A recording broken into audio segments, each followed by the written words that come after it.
and we'll of course try and get to them. However, let's jump into our top story, one that we're all talking about, talk over the town last night and again today. Cyclone Shaheen.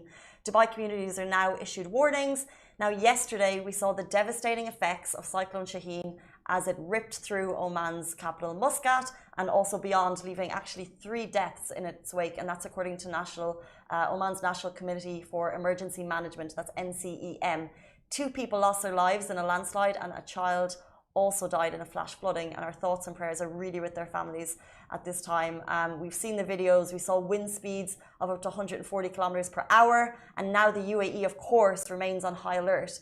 Last night, we had the Tuesday NCEMA government briefing, and Cyclone Shaheen took over, of course, and the government is basically urging people to proceed with caution. So NCEMA and MOI, that's the Minister of Interior's UAE, they called upon you, the public, to cooperate and abide by the warnings issued by all concerned authorities not to take risks or go out during turbulent weather, exceptions except a necessity, in order to preserve your safety. Now, just so you're aware, it's not likely to affect Dubai as much as other parts of the country, but Al Ain and Hatta, they are on high alert. UAE emergency services across the country are on high alert, and in the relevant areas, some work has ceased. So, for example, construction work in Al Ain has ceased, and also in Hatta, parks, schools, and communities schools have shifted to distance learning, and parks are now closed.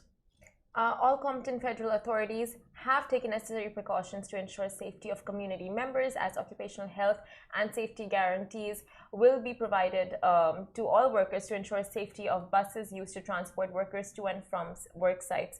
All schools, universities, and institutes in the expected affected regions have been shifted to distance education. Now, we call upon the public to follow developments from official sources and follow precautionary measures for both their safety.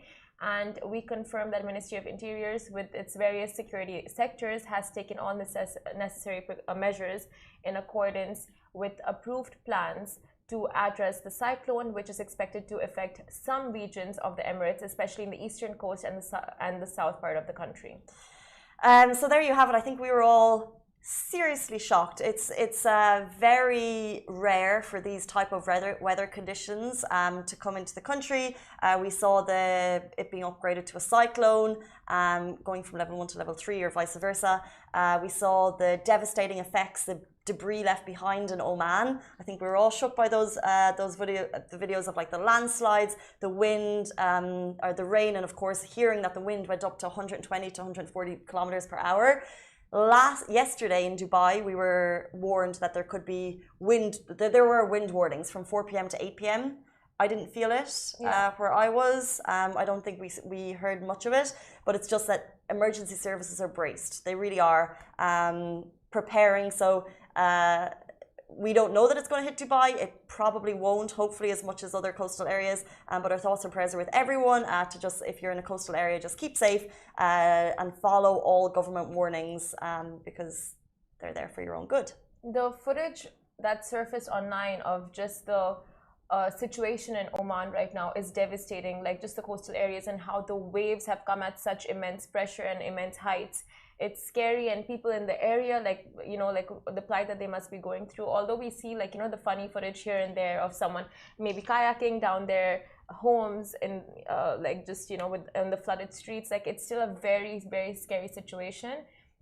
And right now, if we look outside the window, it's a nice weather for us. It's clear. You can see It's nice weather, but it's unusual weather. Unusual, yeah. It's like a glimpse of what the winter may hold, but also, I feel like it's kind of a bit ominous because the sky is dark. It's like there's a potential rain. I think there's a 50% chance it might rain. Yeah.